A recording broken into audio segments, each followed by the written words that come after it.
je suis très contente de vous retrouver pour une toute nouvelle vidéo DIY. On continue la série Back to School et aujourd'hui la vidéo est sponsorisée par Skillshare, je les remercie de tout cœur. Aujourd'hui je vous présente des DIY esthétiques qui sont colorés, hein, c'est le moins qu'on puisse dire. Ils sont colorés, ils sont gays, ils sont très très chouettes. J'étais très inspirée pour cette vidéo aussi, alors j'espère que ces DIY vont vous plaire, surtout qu'ils vont vous inspirer. Et justement en parlant d'inspiration, le sponsor de cette vidéo c'est Skillshare. J'ai pu apprendre plein de nouvelles compétences grâce à cette communauté qui permet d'apprendre plein de jolis nouveaux talents ou d'améliorer certains talents. Vous allez pouvoir apprendre plein de choses, que vous soyez un pro ou pas du tout, ou un débutant, donc ça c'est ce que je trouve hyper cool. Et on a la possibilité d'apprendre de façon très structurée, en fait les vidéos sont hyper bien faites, avec plein d'objectifs différents. Si ça vous intéresse de tester ça, si vous êtes un petit peu curieux, que vous voulez apprendre donc de nouvelles compétences, moi j'adore ça, je trouve ça hyper enrichissant. Et en fait si je peux vous donner quelques thèmes comme ça, il y a par exemple la productivité, il y a les logiciels comme Photoshop, la photo, vraiment pour plein de sujets différents. Et évidemment moi ce qui m'intéresse le plus c'est tout ce qui est bullet journal, journaling, la créativité bien sûr. Je vous partage justement ma vidéo préférée, alors c'est une vidéo, il y en a plusieurs qui se suivent et elles sont découpées de façon très bien faite. Sur Skillshare j'ai choisi de vous partager cette vidéo aussi, alors je vais activer les sous-titres en français. La super bonne nouvelle c'est que Skillshare sera disponible entièrement en français d'ici la fin de l'année. Et si j'ai choisi de vous partager cette vidéo aussi, c'est parce que je la trouve très inspirante. Elle est créée par Andy J. Pizza, qui est un illustrateur, podcasteur. Elle est remplie d'exercices pour développer sa créativité et trouver son style. Donc vous allez pouvoir apprendre plein de choses de cette façon. Et si ça vous intéresse, je vous mettrai dans la barre d'infos un lien que vous pourrez cliquer. Les 1000 premières personnes auront un mois d'accès gratuit. Donc je trouve ça hyper cool. Perso, moi je trouve ça hyper important de continuer à apprendre, de s'améliorer. Je trouve que ça permet de rester curieux, de rester créatif et voilà, de s'inspirer au quotidien. Et je pense que vous savez que je parle de mon quotidien. Merci Skillshare d'avoir sponsorisé cette vidéo. On y va pour les DIY Back to School esthétique. C'est parti! Pour le premier DIY, je vais récupérer un ancien agenda. Je vais virer tout ce qui est à l'intérieur. C'est un petit agenda avec les couvertures en carton, bien évidemment, prenez ce que vous avez comme ancien agenda, il n'y a pas besoin que ce soit exactement le même que moi. Et à vrai dire, la partie en métal au centre n'est vraiment pas importante, donc si vous avez un agenda très basique, ce sera parfait. J'enlève le petit élastique et je défais les trois parties. Si vous avez des petits anneaux qui ne s'enlèvent pas, eh bien ce sera parfait. Et je vais en fait peindre cette partie-là en bleu et celle-ci en blanc. Évidemment, n'hésitez pas à utiliser une autre peinture qu'une peinture en spray, c'est pas indispensable du tout, mais vous savez que moi j'ai une addiction pour celle-là. Une fois que mes deux couches de peinture sont sèches, je replace la partie en métal, que j'ai préféré peindre en blanc, et bien entendu, si vous n'avez pas cette partie, c'est pas nécessaire. Du moment que vous avez une couverture avant et arrière qui soit rigide, je vais maintenant coller deux petits morceaux pour pouvoir justement relier l'avant et l'arrière, et créer donc un support qui va tenir debout. Pour ça j'ai pris deux petits morceaux de tissu que vous connaissez bien maintenant sur ma chaîne et je colle une petite partie à l'avant et une autre petite partie à l'arrière et je fais tout ça à l'intérieur pour de plus jolies finitions.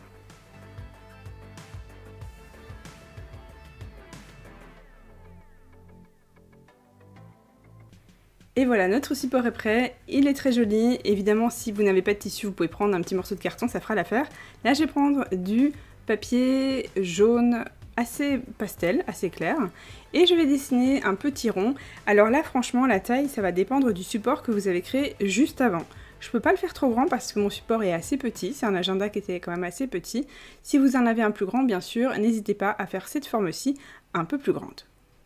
Je découpe mon rond et j'en fais maintenant 4 pour la première partie. Au milieu je vais en faire 10 et pour la dernière partie je vais en faire 12. Je me rends maintenant sur le site de PicMonkey, j'écris les chiffres de 0 à 9, j'ai oublié le 1 donc je l'ai rajouté ensuite. Et sur un autre document, je ne l'ai pas montré à l'écran mais j'ai fait la même chose de 0 à 4. J'ai rajouté à chaque fois un petit contour qui est assez similaire au papier que j'ai utilisé juste avant pour les petits ronds. Et j'ai écrit bien sûr le début de chaque mois. Une fois que c'est fait, j'ai imprimé tout ça. Vous pourrez retrouver tous les documents dans la barre d'infos, pas d'inquiétude. Et si vous souhaitez bien entendu utiliser un autre papier d'une autre couleur, et bien évidemment mettez un contour d'une autre couleur. En fait, l'intérêt d'avoir mis un contour, il sera pas vraiment visible, mais c'est pour pas qu'on voit les petites erreurs sur le papier en fait, qu'on voit des petits morceaux de blanc. Donc c'est tout simplement pour cette raison, pour que le découpage soit beaucoup plus facile. Si votre support est plus grand et que vous avez des cercles plus grands aussi, n'hésitez pas à mettre plus de lettres que moi que les 3 premières, ou par exemple le mois d'août comme ici. Eh bien j'ai trouvé que ça faisait plus joli de tout mettre que de mettre une seule partie, ça m'étonnait un petit peu, donc comme moi j'ai préféré faire comme ça, eh bien j'ai fait comme ça. Je vais coller maintenant toutes mes petites écritures sur chaque petit rond jaune. Alors cette fois-ci, je vais dessiner une petite fleur en me servant justement du petit rond jaune qui va me créer le centre. Et tout autour, je vais dessiner des petits pétales comme ça, main levée, avec mon crayon. Alors si vous préférez, vous êtes plus dans la confiance, si vous prenez un modèle, eh bien n'hésitez pas surtout. Sinon, vous verrez que c'est très rapide à faire. Le plus long finalement, c'est de découper.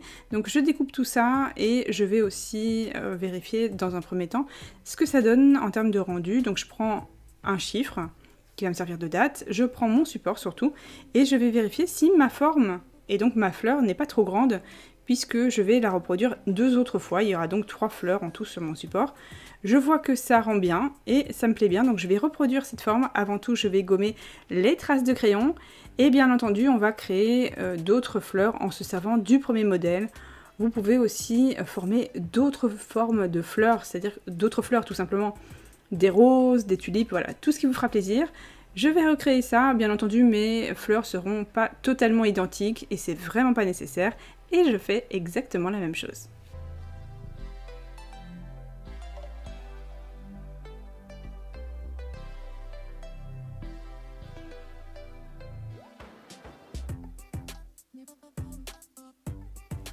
Je prends mon support et mes 3 fleurs blanches et je vais faire en fait légèrement dépasser sur le côté les 2 de l'extérieur. Alors moi ça me gêne pas du tout. Bien entendu ça fera pas forcément pareil si vous avez un support plus grand ou plus petit. Enfin plus petit ça va être compliqué que le mien hein, parce que mon agenda était vraiment très petit. Mais là je vais faire donc des trous avec une petite perforatrice. Vous prenez celle que vous avez bien au centre et en fait maintenant je vais attacher ma fleur jaune. Donc je vais passer mon petit clou doré dans le trou que j'ai créé avec la perforatrice et je vais juste faire une marque dans un premier temps avec les fleurs au bon niveau. Donc là en fait ça va être la disposition finale de chaque fleur. Donc vous voyez c'est juste pour prendre les dimensions et là je vais donc appuyer avec mon marteau cette fois-ci. Alors pas trop pour pas que ça transperce la partie arrière. Voilà, vous pouvez voir. Et maintenant, je vais pousser avec mon doigt tout en retenant la partie arrière un petit peu plus loin pour éviter qu'elle s'accroche en fait avec la partie de devant. Voilà ce que ça donne. Donc si vous préférez, vous pouvez rajouter un petit peu de Fimo ou de la colle chaude pour ne pas vous faire mal. Mais en fait, vous n'aurez jamais accès en fait à cette partie-là, donc c'est vraiment pas gênant. Là, je vais d'abord faire des trous dans le 9 et le 6 parce que bien entendu, il ne faut pas que je me trompe, hein, qu'il y ait 2 6 ou 2 9. Et c'est parti pour faire des trous dans toutes les parties jaunes.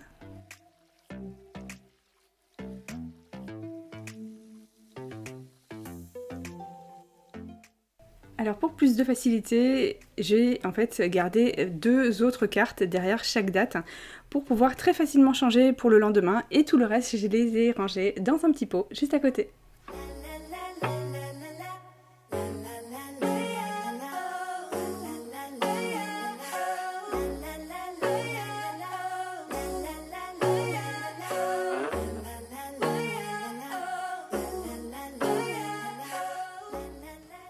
Alors cette fois-ci, on va créer de nouveaux pots à crayon, vous savez que j'adore faire ça.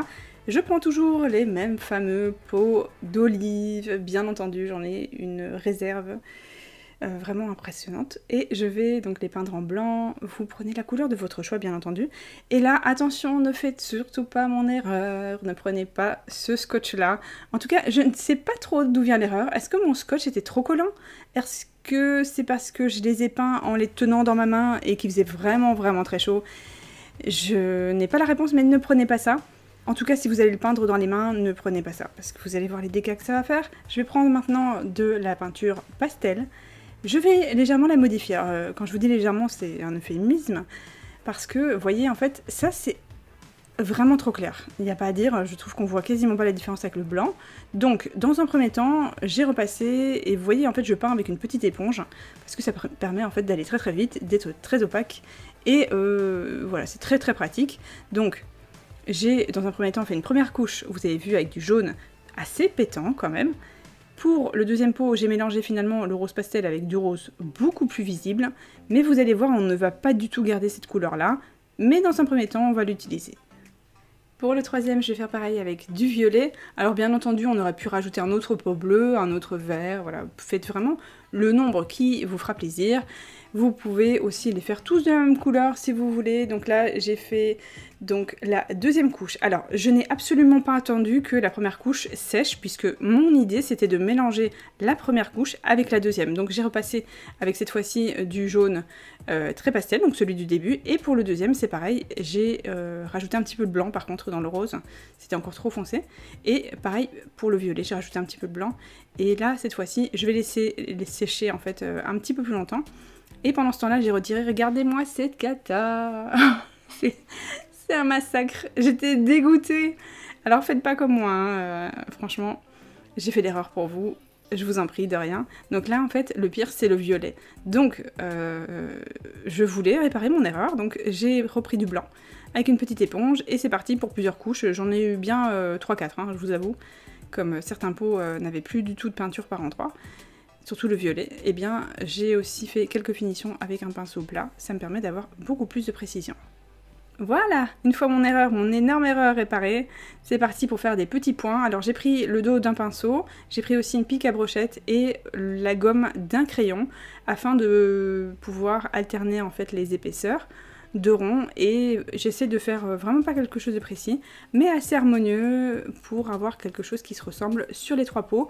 Je prends mon temps pour commencer, finalement en fait pour le premier j'ai testé, et pour les deux autres j'ai trouvé que c'était plus cool de commencer avec les plus gros, et pour terminer je prends le pic à brochette pour des points très très très légers.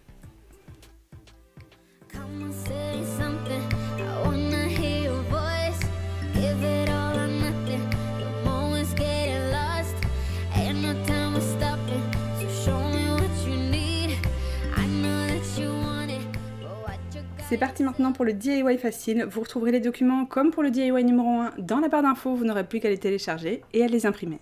Alors sur Pink Monkey, j'ai écrit Good Vibes, dans un premier temps une couleur plutôt pêche foncée, et j'ai reproduit, donc j'ai fait tout simplement reproduire la même chose, sauf que cette fois-ci à droite j'ai cliqué sur Outline Knockout, donc en fait ça fait cette petite ligne en fait.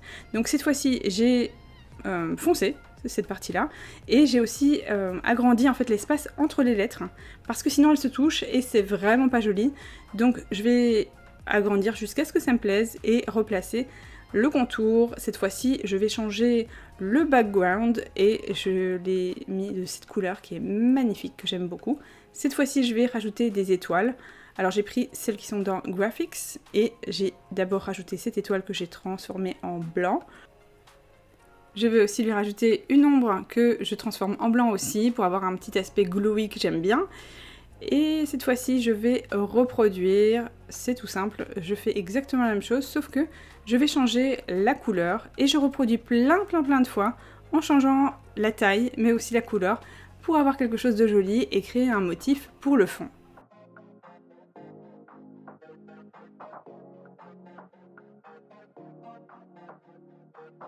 Je vais maintenant écrire Only pour avoir la phrase en tout, Good Vibes Only, mais je vais changer l'écriture pour avoir quelque chose qui va très très bien avec le reste. Mais ce n'est pas du tout la même écriture, je fais un petit espace entre Good et Vibes pour que ça rentre bien, et je vais maintenant enregistrer, puisque ça me plaît comme ça, et cette fois-ci je vais passer le texte à l'arrière. Donc j'ai tout groupé, j'ai tout sélectionné et groupé, et cette fois-ci on se retrouve juste avec les motifs. Je vais aussi enregistrer et on se retrouve avec ceci. Je vais changer le sens comme vous l'avez vu, et on se retrouve avec un motif qui est pas du tout identique que celui de l'avant. Il y a un petit peu de variété, après c'est le même, hein, on va pas se mentir. J'ai pris mon cahier pour mes cours et je vais prendre cette colle qui est super pratique, super clean, super précise, que j'aime beaucoup, et je vais coller ça à l'avant. Si vous avez un carnet plus petite, bien entendu, plus petit, je sais pas pourquoi j'ai dit plus petite, eh bien évidemment, vous allez couper cette partie, et vous allez aller adapter à la taille de votre carnet, hein, bien entendu. Moi j'ai un cahier A4, donc c'est parfait. Et en fait, moi j'aime bien en fait ce bord blanc. Alors vous pouvez le garder, ou comme moi, vous pouvez vous en servir comme en fait repères pour coller du washi tape. Alors celui-ci est très mignon, il vient de chez Action. Et par contre, alors il est très mignon, mais il colle pas du tout. Donc très franchement, ça a fait le job et c'est exactement les couleurs que j'aime. Par contre, je vais devoir utiliser du scotch pour vraiment le maintenir à mon cahier parce que au bout de 2 secondes, il se décolle. Alors c'est peut-être lié au plastique de mon cahier. Sans doute que sur un cahier en carton, ça collerait mieux, j'imagine. Mais en tout cas, c'est celui-ci que j'utilise. Donc comme j'avais envie de le garder, j'ai utilisé du scotch. Et bien entendu, pour le conserver et le protéger, j'ai utilisé du film transparent.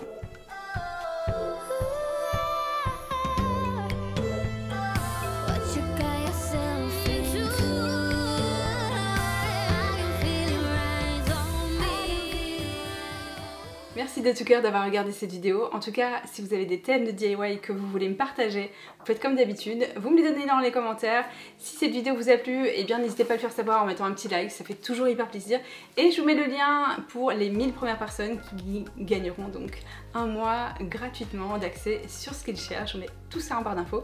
Et je vous dis à très bientôt dans une prochaine vidéo. Je vous fais plein de bisous. Prenez surtout grand soin de vous. Bye!